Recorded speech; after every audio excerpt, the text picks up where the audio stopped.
Los fondos buitres perdieron la apuesta en contra de México, porque después de que ellos le metieron miles de millones de dólares apostando que íbamos a tener una crisis y que bueno, con esta crisis ellos iban a ganar miles de millones de dólares, lo cierto es que hoy por hoy el Fondo Monetario Internacional acepta de que México le está yendo insólitamente bien, a pesar de todo, de que el peso es la divisa que mejor ha resistido el embate a nivel mundial, de que incluso México está superando a Estados Unidos en las previsiones económicas e inflacionarias, y bueno, ya los fondos buitres pues empezaron a registrar multimillonarias pérdidas precisamente por apostar en contra de nuestro país. Y eso que, repito, en Wall Street han hecho todo, pero todo lo posible para que nuestro país quebrara, que la Comisión Federal quebrara, que Pemex quebrara, bajando las calificaciones de todos estos temas, estas paraestatales y también el riesgo del país. Y bueno, en general movilizando todos sus cabilderos en Washington, lanzando una serie de amenazas, pero la verdad es que nada de esto se concretó y al contrario, ¿no? Gracias al manejo muy bueno de la economía mexicana de la 4T, pues las expectativas son sorprendentes, han sido superadas y la verdad es que el Fondo Monetario Internacional ha corregido y todos los demás. Y lo mejor es que los fondos buitres están padeciendo pérdidas multimillonarias por esta apuesta fallida. Y vamos a arrancar pues, con varios datos. Primero, el día de ayer el Fondo Monetario Internacional dio una previsión de su desde cómo proyecta el crecimiento económico. Y vamos a quedarnos vamos a ver esta parte, dice 2022, y vamos a ver México. México prevé que crezcamos en 2022 2.4, ¿no? Eso es importante. Y bueno, vamos a ver Estados Unidos 2.3. Vamos a quedar nada más con México y Estados Unidos. 2.4 parece poco que crezcamos en 2022. Sin embargo, les quiero decir que esto es una previsión superior al de hace 3 meses, porque hace 3 meses el Fondo Monetario Internacional prevía que íbamos a crecer únicamente 2% en 2022. O sea, ya por abril, el Fondo Monetario Internacional ¿no? Pronosticó que íbamos a crecer 2% y ahora corrige a la alza esta previsión, ahora es 2.4%. O sea, parece malo, pero es bueno. Al final, este es importante. En aquel momento señalaba que por el tema de Rusia y Ucrania iba a haber muchos estragos, bla, bla, bla, bla, bla. Y quiero que vean cómo prevía que iba a crecer en aquel momento Estados Unidos. 3.7% prevía que iba a crecer Estados Unidos hace 3 años. Y vamos a regresar al original, ahora está en 2.3%. O sea, en ese sentido el Fondo Monetario Internacional corrigió a la baja, pero por 0.6% el crecimiento de Estados Unidos, ¿no? O sea, esto es muy importante. En abril, ya llevaba un mes más o menos el conflicto entre Ucrania y Rusia. Bueno, señaló, bueno, no, México se va a desplomar y Estados Unidos va a caer un poquito, es lo que decía el Fondo Monetario Internacional. Y ahora, en la previsión, es que no, México creció más y Estados Unidos se hundió mucho más. Y ahora es increíble que México vaya a superar a Estados Unidos cuando menos en 0.1% en su crecimiento económico. O sea, esto es tremendo, ¿no? O sea, el Fondo Monetario Internacional, la organización neoliberal más importante del planeta, acepta que México va a crecer más económicamente que Estados Unidos. Y bueno, la verdad es que también viendo los indicadores, no sorprende a nadie. La verdad es que también los indicadores son duros. Por ejemplo, el tema de la inflación. Siempre dicen, es que México está teniendo inflación histórica, ¿no? Dicen todos los chayoteros. Por ejemplo, en la más reciente, en la inflación de junio, México alcanzó el 7.99%.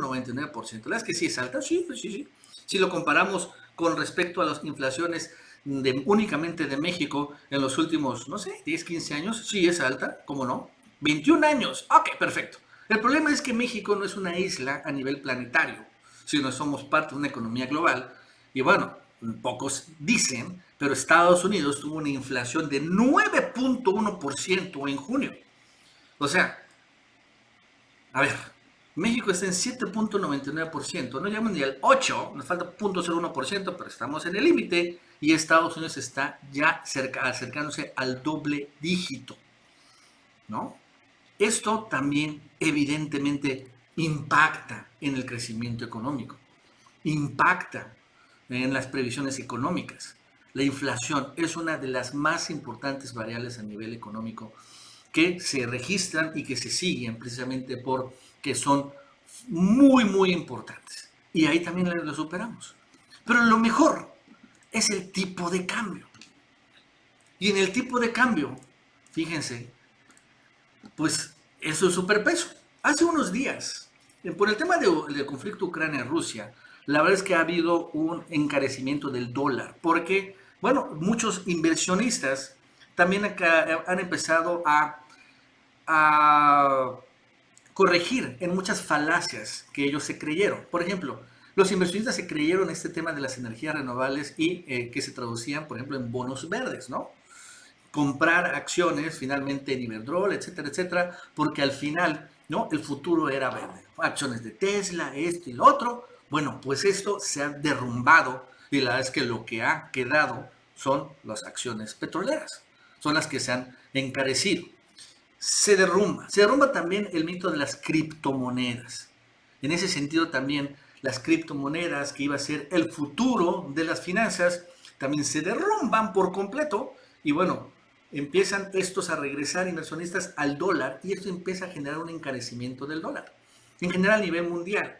Y entonces empiezan a caerse muchas divisas y salvo el rublo, que el rublo sí ha superado al dólar, es la divisa con mayor ganancia, el dólar se ha mantenido, incluso ha aumentado un poco su valor.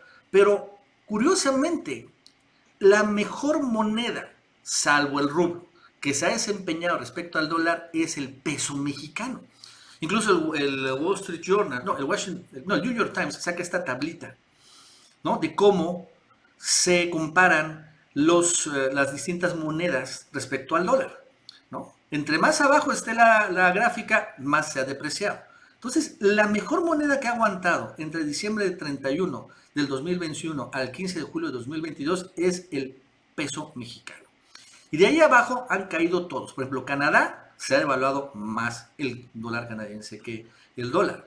El yuan se ha también devaluado más.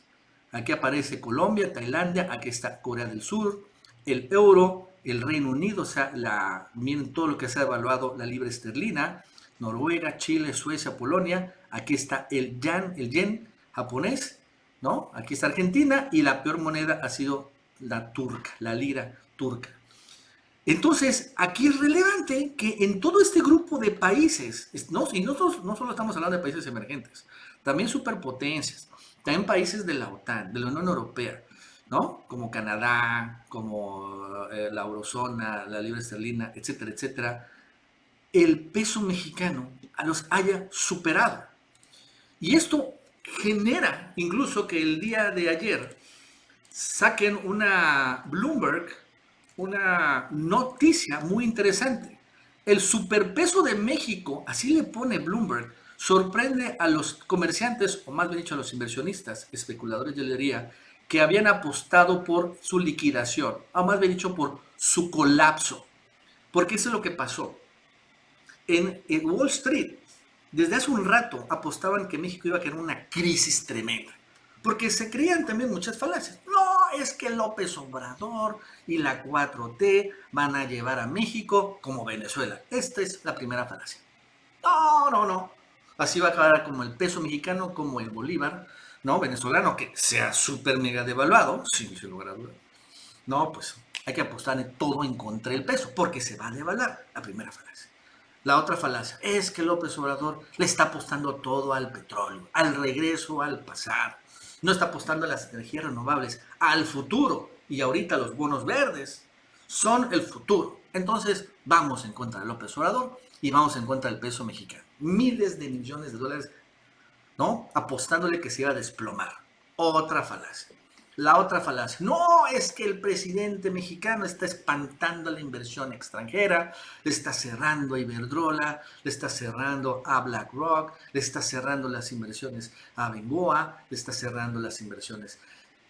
Entonces, pues así no va a haber inversiones, ¿no? O sea, sencillamente esto se va a colapsar sin inversión privada extranjera. Otra falacia, ¿no? Es que López Obrador, ¿qué cree? Se peleó con Joe Biden, no reconoció su triunfo, No se reconoce su triunfo en el mismo momento, se la jugó con Trump. No reconoce su triunfo y entonces Estados Unidos, pues claro, se las va a cobrar.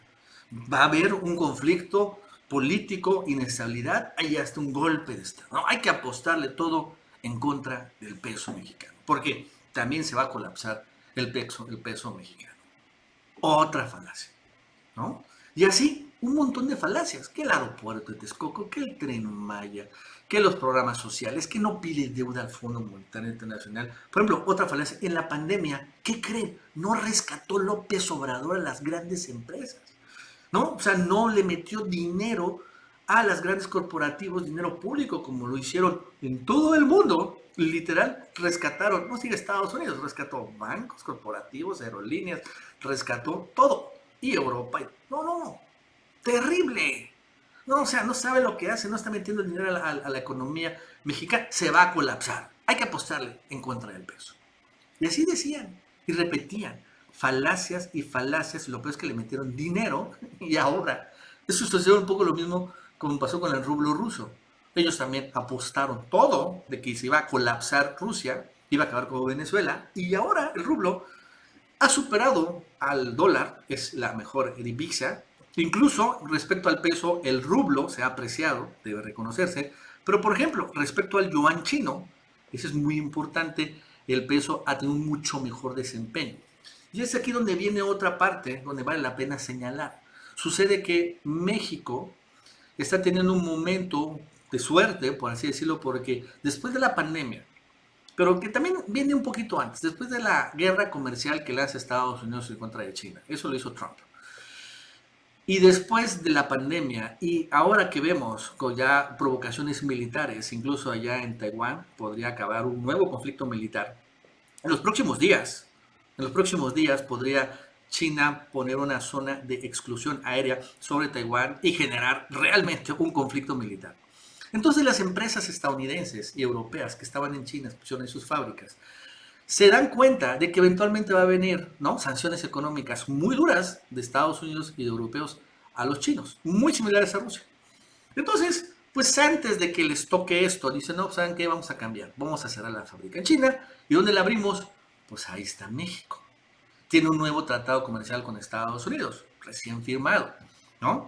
Y no tiene sanciones económicas. Y además, ¿qué creen?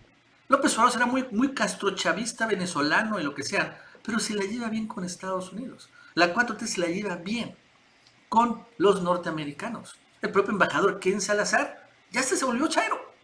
Pues vamos a meterle. Y entonces se empiezan a traer. Es lo que ha provocado que haya una mayor inversión extranjera directa histórica en estos últimos años. Porque ven los inversionistas, ¿no? O sea, la vez que vienen más sanciones contra China, pues mejor antes de que lleguen las sanciones, antes de que nos empiecen a cerrar, que los chinos también empiecen a generar problemas, nos cambiamos aquí a México. Y es lo que está pasando. No, eso no nunca lo previeron, eso es lo que provoca la fortaleza del peso. Y claro, también López Obrador, pues sí, de él pide justicia, que no haya interferencia extranjera y que no haya interferencia de la soberanía. Pero si cumplen las reglas mexicanas, pueden venir sin problema las empresas extranjeras, cumpliendo las reglas y las leyes, no hay problema. Ahorita señala, por ejemplo, ¿no? Van a haber inversiones en gasoductos, empresas extranjeras dicen, no, ¿sabes qué? Pero aquí necesito más seguridad. Ok, dice la 4T, te pongo un cuartel de la Guardia Nacional. Por ejemplo, es poco lo dicen, pero es una forma de asegurar las inversiones. Ok, tienes razón, ahí está el cuartel de la Guardia Nacional. Que también, claro, no solo va a vigilar la empresa, va a vigilar también al sector, pero es importante. Bueno, amigos, eso es todo. Hasta luego.